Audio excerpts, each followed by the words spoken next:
Now let's see this question. This is again a statement based question, right? So the question is, a person buys 3 articles P, Q and R for rupees 50. P plus Q plus R is 50, right? The price of the article Q is 16.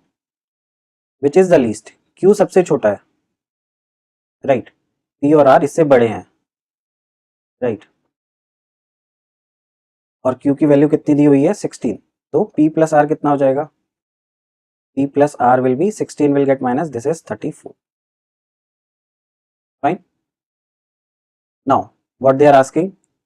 They are asking the price of article P, right? P का price क्या होगा article का? अब P का price कुछ भी हो सकता है, right? क्योंकि यहाँ पे P प्लस Q और R के बीच में ये नहीं बताया हुआ है कि ये डेसिमल में है या नहीं है, राइट? ये डेसिमल्स में भी हो सकते हैं प्राइस, है ना, फ्रैक्शंस में हो सकते हैं, राइट? तो उसमें बहुत सारी पॉसिबिलिटीज है।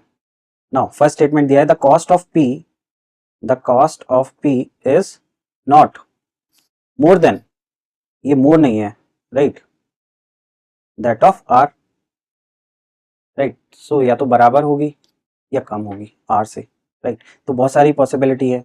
एक तो अगर इक्वल है तो 17 होके 34 हो जाएगा, राइट? अगर उससे लेस है, राइट, तो आप देख सकते हो इसको हम क्या ले सकते हैं, यहाँ पे बहुत सारी वैल्यूज आ सकती है, 16.5 आ सकता है, प्लस यहाँ पे कितना बचा, है ना, R की वैल्यू निकाल सकते हैं यहाँ पे 34 करके, और ये जो है ये वाली कंडीशन भी सेटिस्फाई हो रही है, राइट? यहाँ पे आप 17.5 ले सकते हो, राइट?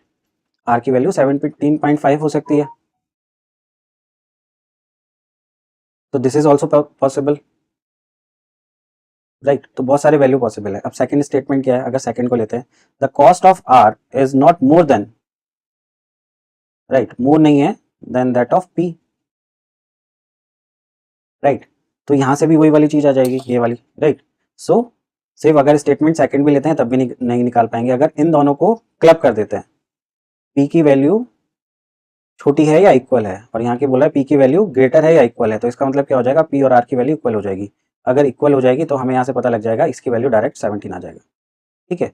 तो हम निकाल सकते हैं वैल्यू। तो दोनों स्टेटमेंट को क्लब करके हम आंसर दे सकते हैं। So the answer will be option C, right? अब देखो इन दोनों को क्लब करके यहाँ पे ये चीज आपको पता होना चाहिए कि ये दोनों इक्वल हो जाएगा, P और R।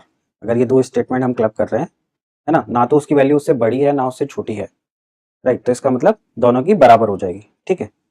तो दोनों स्टेटमेंट को यूज करके आंसर दे सकते हैं। So answer will be option C.